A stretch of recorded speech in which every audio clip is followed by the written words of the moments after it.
అరే దేశంలో కాంగ్రెస్ పరిస్థితి ఇట్లే ఉంటే దేశం నుంచి తుడిపేసారు ఆల్మోస్ట్ ఓ 2-3 రాష్ట్రాలు వదిలేసి. ఇక నువ్వు ఇట్లే ఉంటే ఇంకో 20 దాకా కాంగ్రెస్కి కూడా ఓటేయడు. ఏం జరుగుతుంది అసలు? జై శ్రీరామ్.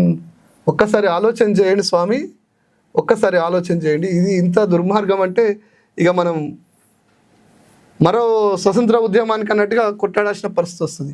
ఇగో చూడండి మిత్రులారా, రైతులు పొలాల కాడ చచ్చిపోతే పోయే ముఖం లేదు, కానీ అందాల రాష్ట్రాలకు అడిగి వేరు, అందాల రాష్ట్రాలకు అడిగి వేరు. ఇది వెలుగు పేపరు.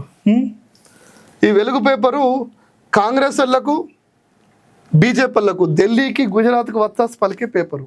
ఆడ కాళ్ళకు సంబంధించినటువంటి నీళ్ళు పోసేది, టవల్తో తుడిచేది కనిపించేది, ఆడ ఇల్లు కూలగొట్టేది కనిపించేది, పేదవాళ్ళని రోడ్డు మీద తీసుకొచ్చేది కనిపించేది, ఆడ కళ్ళాల కాడ రైతులు చచ్చిపోయేది కనిపించేది.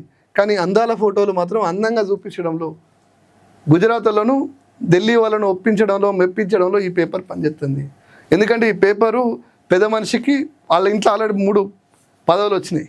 ఇంకన్నా పేరు మీద పుణ్యాన ఇంకెన్ని రోజులు ఉంటారో ఆ పేరు ఇంకెన్ని రోజులు వాడతారు.